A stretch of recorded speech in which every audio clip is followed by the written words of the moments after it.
Hey, everybody, this is Dr. William Clark for the Dr. William Clark podcast. Glad to be with you. I am the host of the Dr. William Clark podcast and also the new creator of nonprofit fundraising strategies on Facebook. It is a new group that we launched about a week ago. So if you listen to this podcast, if you're watching on Facebook or YouTube, or however you're getting this, or even on LinkedIn, please take a moment right now and go ahead and join our Facebook group. I invite you to be a part of that conversation. It is important that you be a part of that conversation because we talk about all things fundraising strategies, as you guessed it. So this is a dedicated place for that, and I'm so excited to tell you guys about that. But today, I have a special guest with me. We're going to be talking about individual donors. Now, the people in the nonprofit strategy group that we launched on Facebook have made it clear that one of the things they want to learn more about is how to court individual donors to support their causes. And this is one strategy of fundraising. And so to help me have that conversation, I brought on a donor. His name is Bret Martin. Bret, how are you, sir? Great. Thank you so much for having me on, Doctor.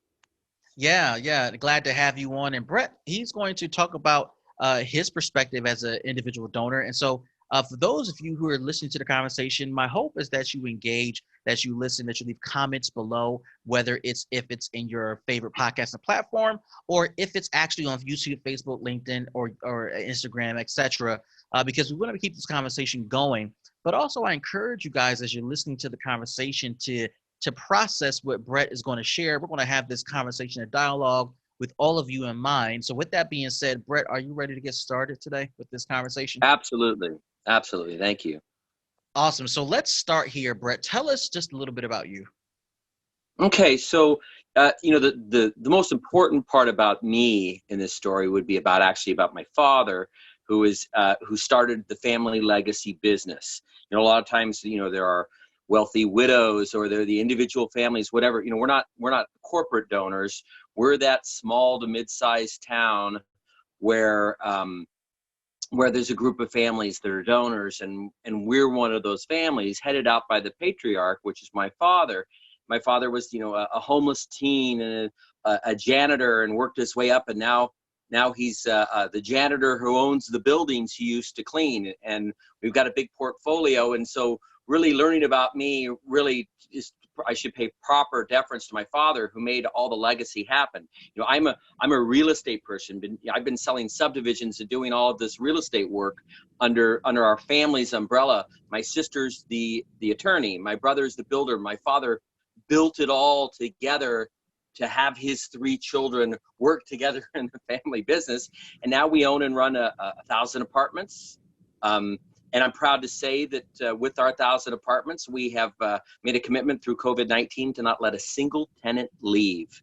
So we are not holding anybody accountable or responsible through this crisis. And my father says, look, we're going to take the hit. This community's done so much for us that we're going to get back this community.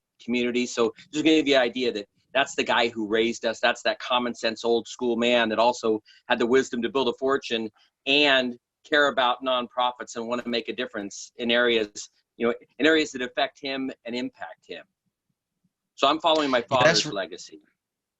That is really good. And I appreciate you kind of setting the tone by talking about your family business, because, when people think about individual donors, they do think about people that may possess wealth. And I'm glad that you kind of pointed that out. I'm curious in terms of just to dig a little bit deeper about your family business. How did the family business impact the trajectory of your career? And how did it cause you to look at sharing your wealth with other nonprofits who may not even have the resources necessary to serve the many? Well, my dad always equated this whole American dream to being something very exciting. And as he sees his children and his grandchildren have all this wealth, he feels sorry for us, in the sense that he says, I wish you guys could do what we did and start with nothing and make it happen. And I think when he sees people that aren't able to do that, he starts asking, why can't it happen? Like he always says, what? This is my father. He says, look, I want to find more charities with people of color, because these young African Americans, they just don't get the opportunities that I have. They don't get this. So they start sitting, and we just start seeking opportunities to find ways to help in areas where somehow there's a missing cog in our community for something that needs to happen. You know, I can't get my father on board for anything with like theater or anything like that. So I don't care about people getting in touch with their emotions. You know, I want to help kids eat. I want to help give people a leg up. I want to create scholarships, those sorts of things. So he's a very practical man, and he wants to get other people lined up so they can pursue the American dream like he did. Yeah. And I think that particular statement I find fascinating, because I think one of the things nonprofits are super curious about, Bret, is how do individual donors who have extra money to spare or share determine what they are interested in and what they want to give to? What were the principles that made your dad say, hey, I want to give to these type of organizations? Now, and I know he specified, the African-American community, but are there elements of or serve that type of population that kind of influenced his thinking? Yeah, well, you mean influences his thinking now, or did previously foundationally? You know what? Talk about it on both sides. Talk about the early days from what you know, and then where your dad is now and where your family is now in terms of its thinking. Okay, so when it comes to the issues around race, my father ran away from home when he was 12 or 13, and he walked through the South. And I talked to him about it a few days ago. He saw the KKK signs and all the other sorts of things, and he didn't know, because the media never, the news never covered anything like, all of us. I'm 54. When up until I went to college, I didn't realize that the Black Panthers were scholars. I thought they were terrorists, ignorant terrorists. I had no idea. So it's like we're getting like retrained and re-educated about certain aspects of society. We have the Latin American community here. We've got a school that's taking all of these kids from this underprivileged areas where, again, generationally, none of these kids have ever, their parents didn't graduate. None of their family ever owned real estate. I mean, me as a real estate agent, I've been doing this for 30-something years selling homes. I have white families come in all the time. Oh, our parents are going to help out. Oh, my uncle's going to help with the down payment. Every Black couple I meet, it's like, we're doing this on our own. We're the first ones. It always seems to go that way. So you start taking note of that. The family, my father, who is 78 years old, has Parkinson's. He recognizes these things, and we keep seeing these things happen. And you say, well, what is it? These, people keep getting knocked down. And we went, like, I got a new one we're excited about with these nonprofits I'm working with. I'm finding out that especially these underprivileged kids aren't getting an opportunity to go where they want because they can't pass math. And math is killing it for all of these kids. We have, every 1,000 kids come in, half of them get kicked out and pursue something lesser or end up dropping out completely because of math. So that's something we're looking for. I'm looking for a program to help people. So, again, I'm all over the place and I'm non-linear. Sorry about that. But it's stuff that presents itself in our face. And one thing that's probably equally large is, my dad had, business partners, and we have some kind of wealthy friends that are in the business and philanthropic community. They call you up and they say, hey, this is my charity, and we're having a big event, and I need you to come. You have to come. And then we blow them off, and they know you got to come. And then they rope you into coming. And then if you're not really that interested in the charity, for your friend's sake, you donate $5,000 at the charity event, and you leave. But then the ED comes over and talks to you, and then they invite you over and say, just come do a tour. Then you walk over, and then you might end up getting, if you're really excited about it and your friends are excited about it, and there's a sense of peer pressure and community amongst the donor elite. Not that we're, great elites, but this, it's a small pond. But in our community, we're pretty important. We get a half a dozen donors like us together, we can make a real stink. I mean, I've got an executive director that was just fired from her board, and we found out about it after she was fired, and we all love her. So one of the old widows, a very wealthy woman, calls me up, and she's like, hey, I'm not going to stand for this. So all of a sudden I realized, just this small group of us donors, we could potentially dictate who's on a board. You know what I mean? It's a very powerful thing. So it comes with a great deal of responsibility to try to do the right thing.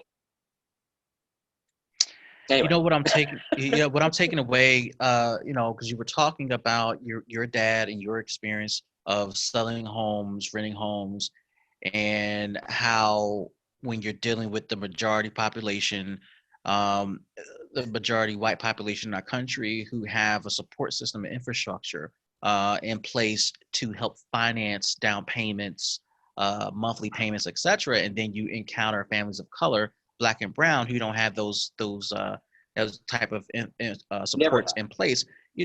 One of the things I Yeah. guess I'm drawing from that is it seems as though you're saying that individual donors tend to find areas to invest their philanthropic dollars in as it relates to their work or as it relates to a cross section of their life where they, like you mentioned, your father going down to the South. Does that sound about the right way to summarize decisions that you see in your Yeah. Well, circle of individual donors? it is, it's a funny thing. We have a very kind, thoughtful, low ego, like with my dad and Connie and a few of these other people. They don't have big egos. Like my dad wanted to make sure when we were building the Dream Center, everybody donated a big chunk of dough, and they were running out of opportunities to, trying to get more donors in. And there's a certain segment of the donor population that's very ego oriented, very legacy and name oriented. And my father wanted to make sure that we got, my father had the opportunity to have the big hall at the place named after him, the Ken Martin whatever hall. And he said, look, I can't take that name because we want more donors to come in. So we created the Ken Martin janitorial closet. He paid $500,000 to have a janitorial closet named after him because he wanted to make sure that the next $500,000 or whatever it was, million, come in, that person who wanted naming rights would get it. So I don't know what the relationship is between big ego donors, because just like at fundraising events when everybody's drinking, wealthy guys with big egos will donate more to show up their friends. So there is a sort of a camaraderie thing and an ego and a peer pressure. But I think with long-term donors, it's got to be a heart move, because even a family who's not necessarily really wealthy can make a huge impact by saying, we love this charity, we're super involved, and when we leave, we're leaving our house to you. So that's that level of donor involvement where we love, like our EDs that we work with, we have their cell numbers, they have ours. We talk to them intimately. We have deep relationships with them, rooted in trust. And so that whole conversation, like, how do you build? For me, it's like, how do you fall in love? When do you hold hands first? When's the first kiss? It's like, I don't know, man. Be honest, be your best self, and go out there and show what you do. It's the executive director who doesn't try to sell you and just says, hey, look, man, I appreciate your money, but I don't want to invite you to come down just for the golf event, just for the gala. I don't want you on my board just because you have money. I want you to come down here and just hang out with me so you can see the world because from my executive director perspective, I want you to walk with me. And I want you just to see what I do. And for me as a donor, when those EDs have asked me to do that, I go down there, and that's maybe half of them where we already think they're doing something great. They move you, and magical things happen. You're sitting there, and all of a sudden the little kid comes up and says, my mom has been clean for 3 weeks. Oh, honey, let's talk about it. They start crying, and all of a sudden, oh, shit, I'm writing a check. Pardon my French. You know what I mean?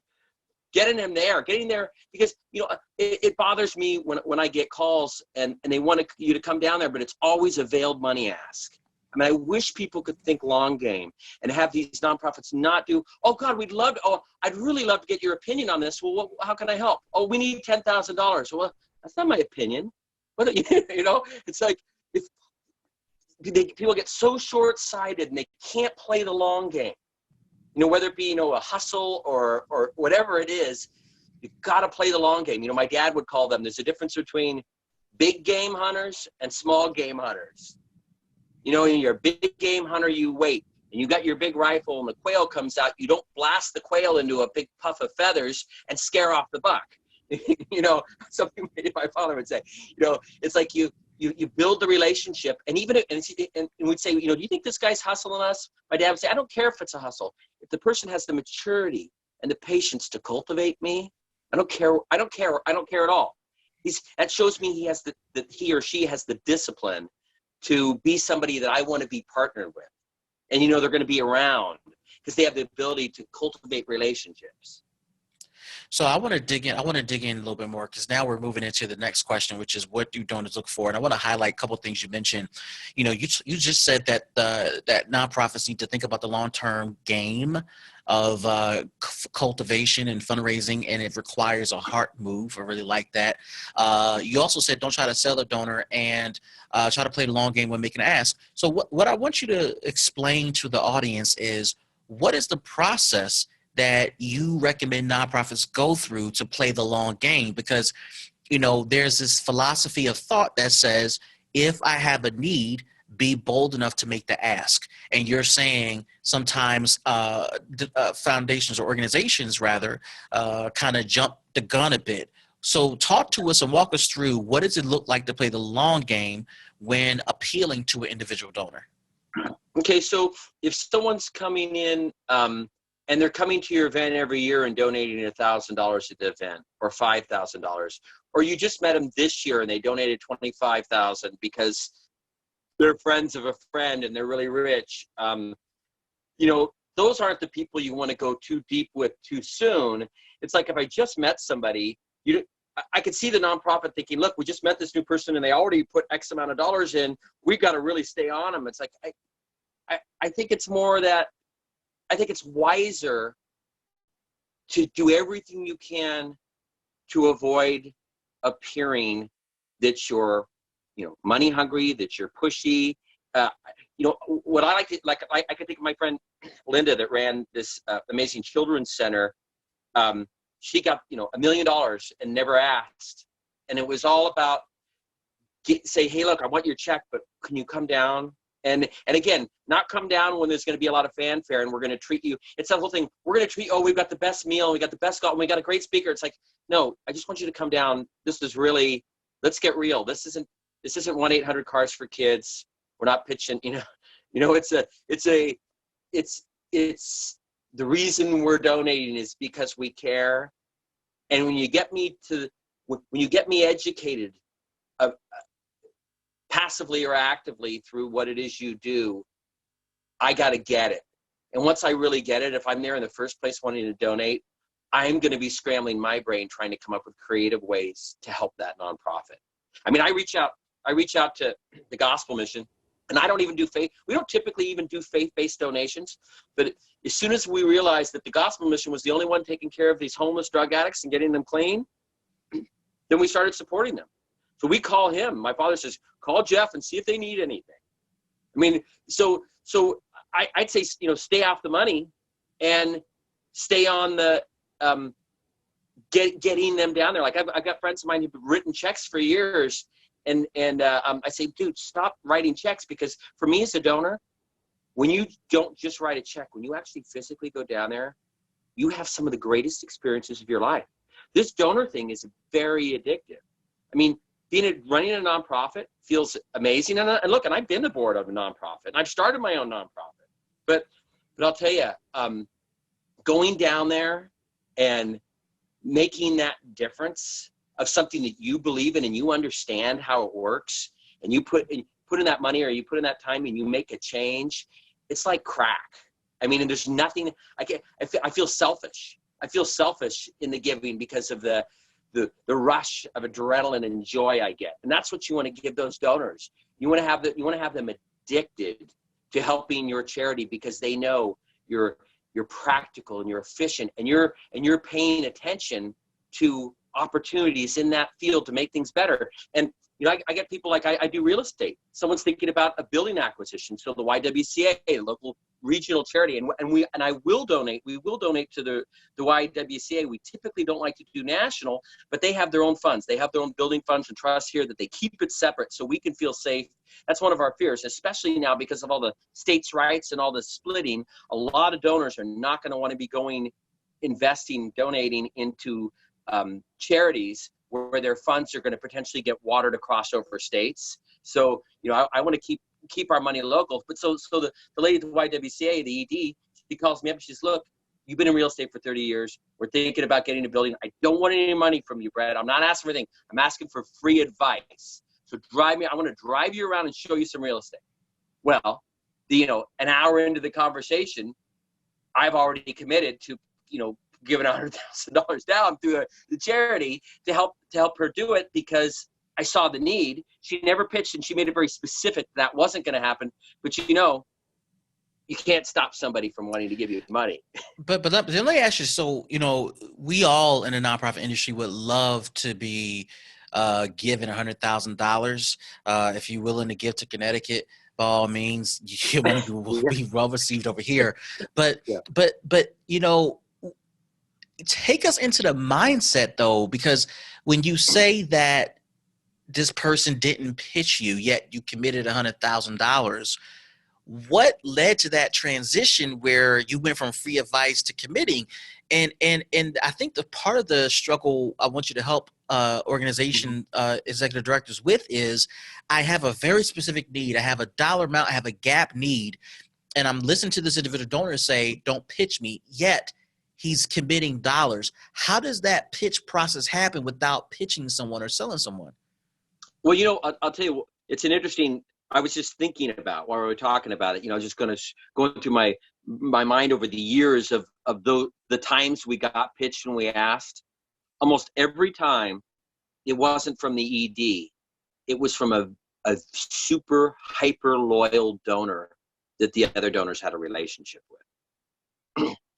So that person where the ED and that person, go out to lunch together and they've known each other for years. And then I get a call from Susan, and Susan says, look, hey, I was just down over there at Kidd Street and they've got a problem. We got to work on this. You got any ideas, Bret?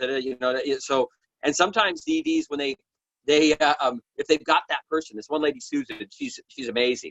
She's not super wealthy, but she knows all the wealthy people, and she spends the time with all the EDs. So when the events are coming up and the money numbers don't get met, they reach out to her, and she calls up and she nags her rich friends and makes them do the right thing. And the ED and the nonprofit doesn't have to take any heat for it.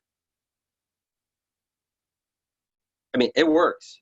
It's effective. So, and I appreciate that clarification, because I think it puts into perspective what they used to call the 6 degrees of separation. I almost feel like it's no longer 6 degrees. It's probably 2 to 3 degrees now of separation. And so I guess one of the things I want to make sure our audience is taking away is, to your point that you've been making, the relationship matters, right? And I think you kind of brought it full circle that if you have a relationship with a donor, even if it's a single relationship, that relationship needs to be invested in, poured into, given a lot of attention, right? You need to go deeper.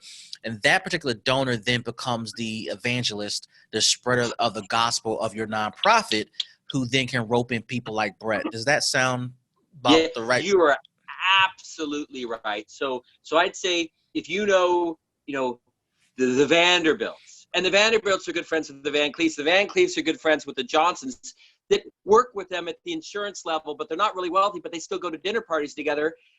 Funny thing, the wealthiest family, they don't pick up your calls. The old man pick, what do you want? And whereas the guy who doesn't have the big money, he's like, hi, how are you? I can almost tell, in this realm where I've got multi-millionaire friends and regular normal humans that I hang out with, all the wealthiest people, the hardest to communicate with. They immediately, so often let you know how precious their time is, and you better not be wasting it and all that. So it's that conduit person who's out playing golf with those guys and drinking with those guys or doing whatever it is. That can be your bridge. So you build deep with all of those people and cultivate those relationships. But it's surprising. Some of the big super wealthy people, they want a place to let their guard down. They want a place to be vulnerable.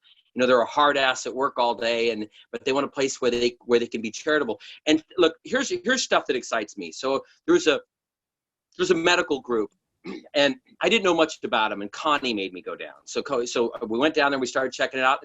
Nothing really it's the duplicated services. They're helping homeless people. And they said this nugget to me. They said, look, here's what happens. We have all these people that don't have health care. They don't have Blue Cross. They don't have Blue Shield. They don't have anything. And they end up taking ambulance rides that cost the city a fortune, and they cost the hospital a fortune. And once we started offering these services, we sit down with these people and we fill out the medical forms with them so they can get paid and we get paid. So all we need is help with this facility. But once we're going, the big fear for donors, you don't want to give money and have it die and have all your legacy lost. So it turns out that this nonprofit was saving the city $3 or $4 million a year by keeping people out of the emergency rooms. And we look at that and go, this is an amazing thing. So the hospital sees that, so the hospital's helping. So we all helped and pitched in, but I'm not gonna do a bunch of pitching in with them because I know the hospital will never let them go because the hospital needs them, so I can back off. Sometimes we want to be a safety net. We'll see, it's a big, fundraiser. We're trying to raise $1 million. My dad will say, wait, let's let the community do this. Let's just watch. If they all get together and do it, we don't have to spend a dime. Let's be the safety net for people. So that's a very exciting thing for us, just to be there in the back, waiting, because I'd see something happen and say we should really donate. I said no, it's already happening. The whole community's all come together. Why would we come in with $1 million when the city and all the people in town are doing this? Let's wait and find out one where there's a powerful need, but people aren't getting it and somebody's missing it. And let's come in and help there. And we've done some very exciting bridge financing for COVID-19. We're helping people buy buildings who couldn't buy buildings, like buying, got my father to agree to buy this nonprofit a building because they couldn't get the grant finance and they needed until they owned the building. So we agreed to buy it for them first, give the building to them, then they can go get their grant money. And then we walk without having spent a dime, but we got them a new building. And interest rates are so low, now's the time to do it. But it's those sorts of things when you feel like, whether it be like matching grants, when we can go in and take one of our dollars and make it work like $2 or $5 or $10 or make a huge change, it's super exciting. When we're donating to this one nonprofit and they in the speech they say, hey, we ask, what percentage of the money that we're giving, is operations money, what's coming in from the government? Turns out that this nonprofit is all of our donations that we're raising as local donors only make up 4% of their budget. And my dad's like, what? Why don't they just trim the fat and leave us off the hook, leave us alone? If it's only 4%, it doesn't feel like we're helping. So that's another thing for a donor. You don't want to feel like as a donor that you're not doing anything, that you're not really helping, or you're paying for something that's going to die, or you're paying for, again, like a cult of personality with an ED, where I'm thinking, wait a minute, this executive director has not trained anybody to replace them. They're holding all the secret sauce. Nobody knows except this person. And why am I going to invest a big legacy when this executive director leaves? This nonprofit's over. I mean, there's certain times when you see certain situations where it makes you not want to stay in for the long game.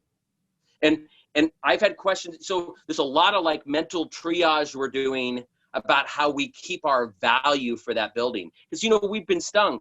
We helped a nonprofit. We gave them a building that was worth $3.5 million. We sold it to them for $2 million and financed it.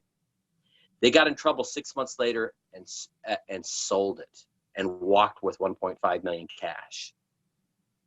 That hurts. As a donor, it is heartbreaking to give a ton of money away to a nonprofit and have them make poor financial choices and burn your legacy like a brush fire.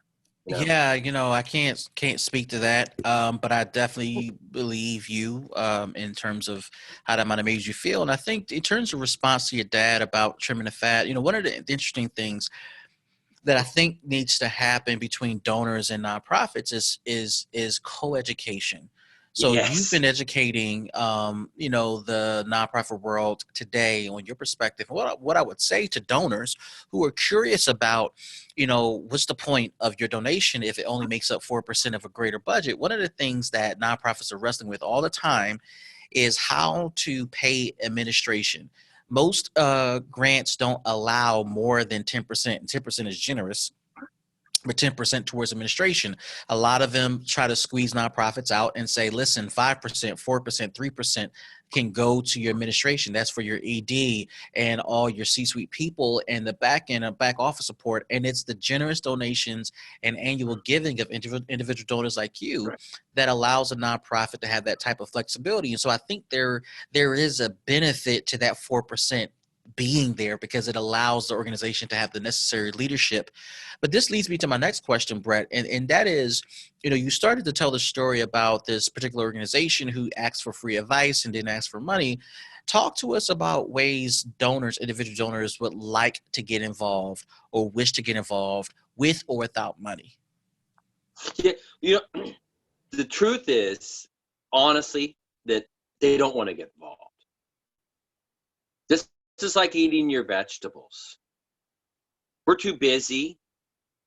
We have too many people asking. All the people I talk to, I can't give it anymore. I'm just tired. I mean, it's no fun.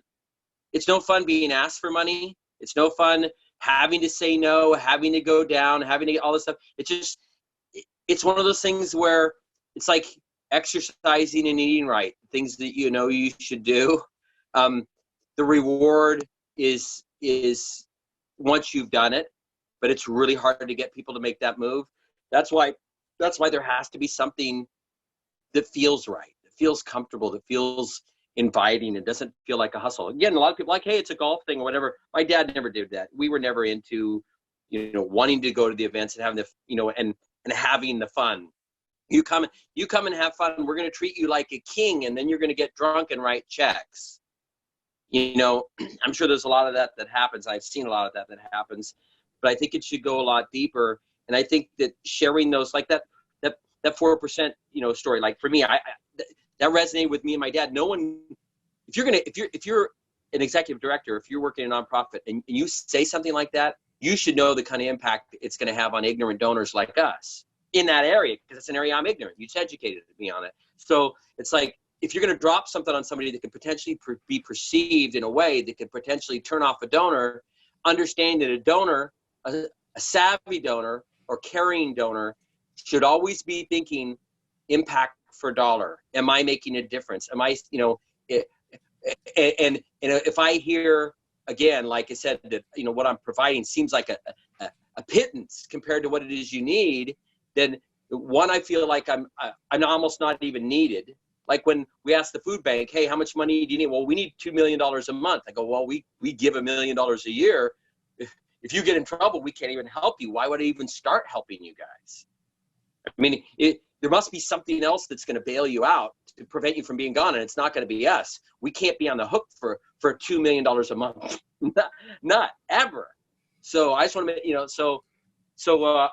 I guess there's a lot of ego components, a lot of emotional components here, but it's relationships. I think that when these people from the nonprofit work at like a ministry and they share, and then other people share. We talk. When I talk to nonprofits, other nonprofits that are close with me, they know about all the other competing or complementary nonprofits out there, and they'll tell you if you're working with a really good ED and you really trust them, like I could trust any of my people and trust that they're going to give me an honest advice. Hey, what do you think about this nonprofit? Well, you know what? I like what they do. They're a little top heavy in administration. I see and we go, okay, I get it. I see that. I've kind of wondered that, and so. And then there's a problem with the local nonprofit. The other nonprofits seem to know. And you start finding little clues that there are problems, just like there are little clues that things are going amazing. So, again, it's about building those relationships and take everybody who's already a donor. If you say, we kind of discounted this donor because they don't give a lot of money, your 3 degrees separation thing, especially in a small town, is absolutely right. Get deeper with everybody. Get deeper with everybody, and it will cross-pollinate and trickle up. I think the moral of today's conversation, because you keep saying it over and over again, and I believe in it, is to go deeper. Just go deeper. And I think that that's the best way to end this conversation, Bret, for everyone listening to this conversation. I think I can speak for Bret when I say going deeper actually adds a lot of value. It adds a lot of staying power to your organization. Funders and donors can trust your ability to carry the mission forward and their legacy forward, as Bret mentioned. Bret, for those who are looking to get a hold of you, those who may say, I need to talk to Bret and go deeper with him, what information do you want to share with the public that they could possibly get in touch with you or your family, or even, come to you because they may have an idea where you guys might be able to partner with them? What's the best way to get a hold of you? Yeah, it's Bret Martin, Bret Martin at Comcast.net. I'm on Facebook, Bret Martin with 1 T. And I'm on those. I see you on those Facebook groups. The nonprofit. That's where we met, right? The nonprofit Facebook groups. You seem to be everywhere, and I love the advice and counsel you're giving people on the pages. Awesome. Oh, by the way, one last thing is that, I've been studying that New Thought stuff with enlightenment and everything. If there's a way you can separate, just like with general enlightenment, treat this like every other facet of your life or what you'd like things to be. If you can separate yourself from expectation when it comes to this, because that whole sort of quid pro quo angle, when you're doing a true ministry and it really makes an impact, if you can just embody the great work that you're doing and the grace that you're doing, and be present and be kind to people and reach out and try to disassociate yourself and disconnect yourself from an expectation of a quid pro quo or gaining favor. And then it happens in a way that is absolutely mind-boggling.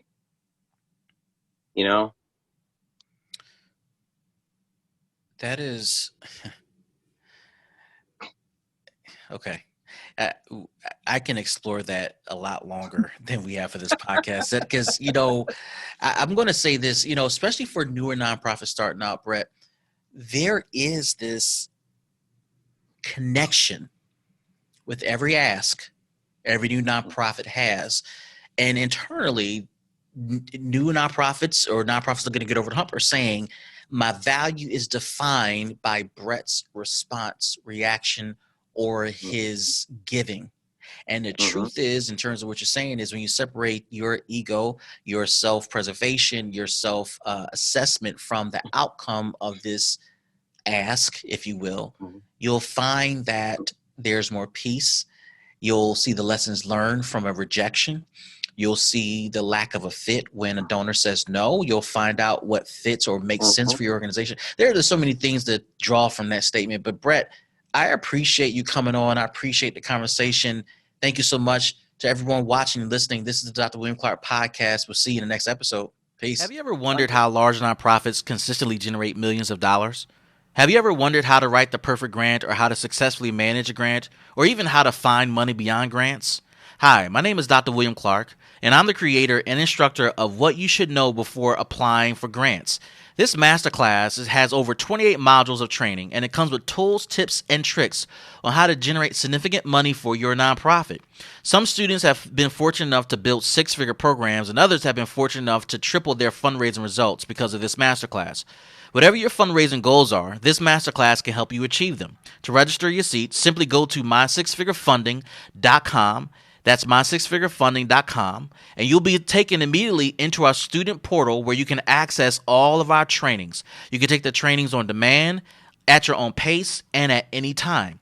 You even can interact with other students and me all online from the comfort of your home or your office. If you want to secure your seat today for this masterclass, what you should know before applying for grants, simply go to mysixfigurefunding.com.